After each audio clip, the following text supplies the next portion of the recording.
Professor David Aworawo, the Professor of International Relations and Strategic Studies at the University of Lagos, joins us now to speak on the war of attrition between lecturers in Nigeria's public universities and the Nigerian government, as well as on how to resolve the impasse in the negotiations between the two parties so students can resume their lectures. Welcome to Newsday this afternoon, and thank you for joining the program. We'd like to ask you about the current situation that is going on. The strike has been extended, and it just seems like this is a continuing situation with no results and no end in sight. Can you give us your opinion on what exactly is the crisis and how it could be resolved? Well, the strike that has now been rolled over for another 2 months is very, very disheartening.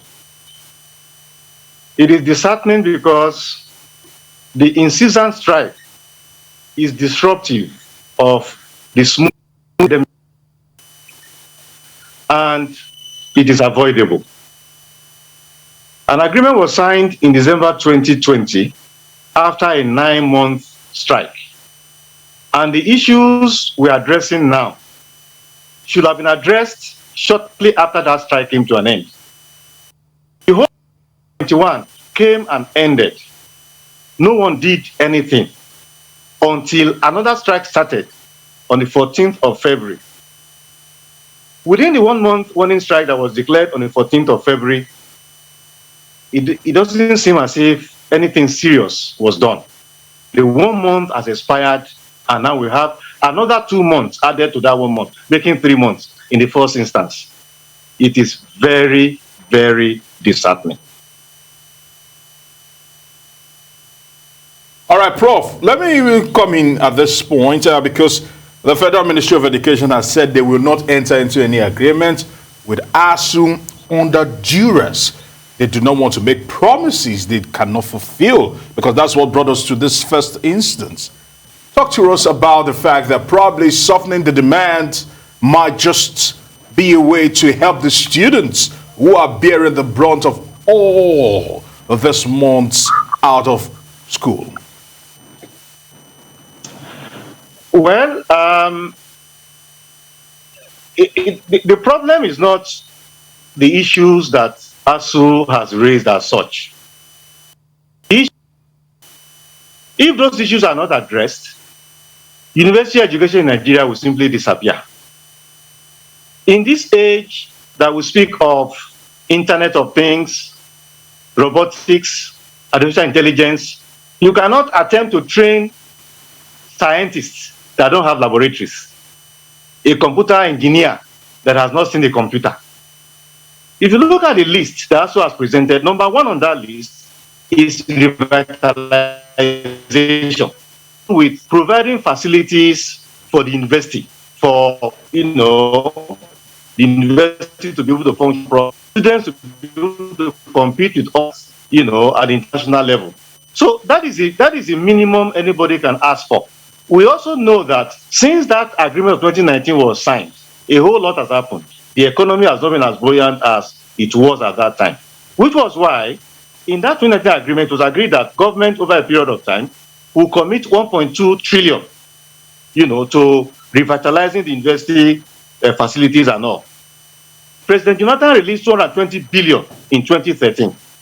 So what was supposed to have happened was periodic release of funds to be able to revitalize, the education sector, the higher education. So, and what ASUU is demanding is not that what was signed in 2019 must be in 2013 must be accepted as signed. Which is why we are talking about renegotiating. Okay, we can't meet what was signed at that time. What can we meet now? My worry is the waste of time. An agreement was signed in 2020 when that strike came to an after 9 months, and nobody did anything for 1 year, 2021, until another strike in 2022, before government is now saying, we want to negotiate now. We don't want to negotiate under duress. Yes, we had 1 year. The issue is not whether duress or not. The issue is Why allow 1 year to pass? Another try to the time of our children before we are not talking about renegotiation. That is the aspect that is very concerning to people like us who feel so much for these children whose time is being wasted. Just imagine the year one student now, they lost a year in the 2020 strike before coming in. They came in and had classes for 3 weeks and then they are now sent home. They are not going to stay 3 months in the first instance. Why are we so wasteful? So the issue is not so much the agreement will be negotiated. You know, there will be concessions by ASUU, concessions by government here and there. It's about revitalizing the education sector. Let to sleep. Why do we not, you know, why are we not proactive? That is where the issue is. And then the second matter, which has to do with salaries of lecturers. Nigerian university teachers are the least paid in the world. The professor earns about $700 a month. There is no other country in the world where that happens. In Ghana, what the professor earns is about 3 times what the professor in Nigeria earns. That is not acceptable. That has to also be addressed. So it's not the issue of the Prof, issue permit me to draw your attention to your statement, because you said that top on the list is revitalization of the institutions. But which is better? Because this is almost a case of the lesser of two evils here. Would you prefer that students stay at home while pressing your demands forward, or them having at least some of modicum of education? Which would you prefer in this kind of particular instance? No education at all, than probably, let's put it, half education? Well, I would have preferred the latter, which is that let us continue to teach and all that, except that when you take that option, government forgets. Government forgets the universities entirely. And we don't want the universities to become like primary, which conditions are so bad that teachers in primary public send their children to private primary schools. That is what our universities will have become, if not for this pressure and insistent demand by ASUU. Second, we also don't want to give certificates to children who will be unemployable entirely. At least let them have the minimum standard for them to be able to, move on with their lives. Like I said before, will you want to train a doctor who has never seen a cadaver, who doesn't care about the things he's taught in theory?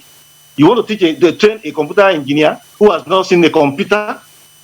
These are the issues. We would have preferred the latter if we had a responsive government, but we don't have. And let me just add this. I want to use this opportunity to call on Vice President Oshibajo, who is in charge now, to please intervene so that these issues can be resolved, so that we don't have to exhaust another 2 months for these children to be at home. President, and it was effective. I'm using the opportunity to call on President Oshibajo, the President Oshibajo, who is now acting, who is now in charge. I think that in a few weeks we can resolve these issues and don't have to wait for 2 months for our children to return to school. Now, last week, the federal government said that it was waiting for ASUU to upgrade and return the university's transparency accountability solution, which, according to the federal government, failed the integrity test. What's the update on that? ASUU has responded, and the response is that the comments that the UTAS failed that test is not correct, and that all the stages of tests that UTAS has passed through at every stage. So the point at which UTAS failed the integrity test, government has not explained. So I think whatever the problem with UTAS is, that will be sorted out, and UTAS will eventually, if government is sincere, will eventually be adopted as the medium of payment of salary. So ASUU has responded that that statement is not true, and that each stage at which UTAS has been tested, it passed over 80%. And when something passes through a stage and goes through up to 80%, it cannot be described as a failure. In fact, ASUU has even accused the Minister of Communications of some mischief in that regard. But I'm sure they will sort that out. But we want things to happen expeditiously so these children can go back to school.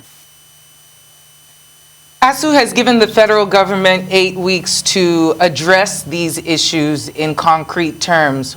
what is to happen if none of these issues are addressed in these 8 weeks? Is this something that would be an indefinite strike? Well, when ASUU met on the 14th of February, the decision was that as government will give him 4 weeks to, respond to all the issues raised by ASUU. If these issues are resolved, then after 4 weeks, the strike will be called off, which will have been today. But that if these issues are not resolved, it will be a rollover strike. What that means is that the strike will not continue in perpetuity. But ASUU met yesterday and says, okay, another 2 months. Given what was agreed to on the 14th of February, if in 2 months the issues are not resolved, it means that the strike will now proceed indefinitely. But the point we're even making, the position of people like us, is that we do not have to wait for 2 months to pass. 2 months is too long. These children have lost too much time. Let there be intervention such that in another 2 weeks or so, let us resolve all the issues so the strike can be called off and the children can return to school. So even 2 months is too long. Unfortunately, if in 2 months the issues are not resolved, the strike will go on indefinitely. All right, I want to say very many thanks to you, Professor David Aworawo, for taking our time to actually speak to us here on Newsday. We actually hope the strike comes to an end very soon.